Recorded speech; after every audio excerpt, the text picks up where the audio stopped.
Hello everyone, welcome back to my YouTube channel. For today's video, i-share ko lang sa inyo. Alam nyo ba guys, na kapag mag-delete tayo ng post or mga video sa Facebook is hindi pa talaga siya automatic ma-delete.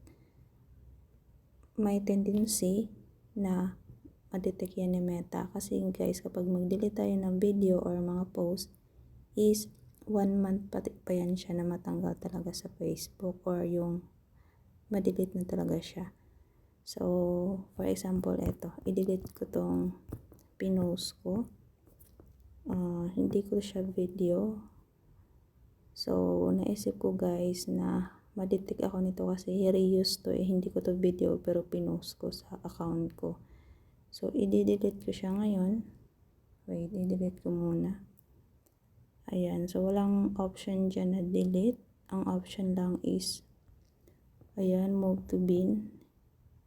So, may nakalagay is items in your bin are deleted after 30 days. So, yun sabi ko kanina, after 30 days pa talaga siya ma-delete sa account mo. Ayan, pindutin natin yung move to bin. Then move. I-delete ko siya, baka ma-detect ako nito kasi nga reuse yun. Hindi ko siya video. So, saan natin yun siya makita? Para i-delete talaga natin siya.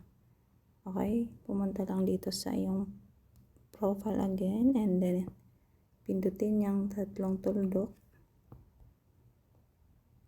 and then activity log. And then punta tayo dito sa recycle bin.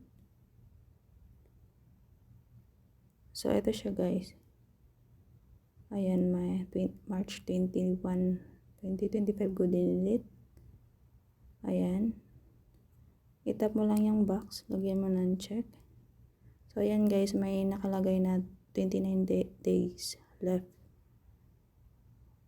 So, unahan na natin si Meta guys na hindi tayo ma-detect. Kasi nangyari yan sa akin nag-delete ako ng post. Nagtaka ako bakit ako nag-violation dinidelete ko na.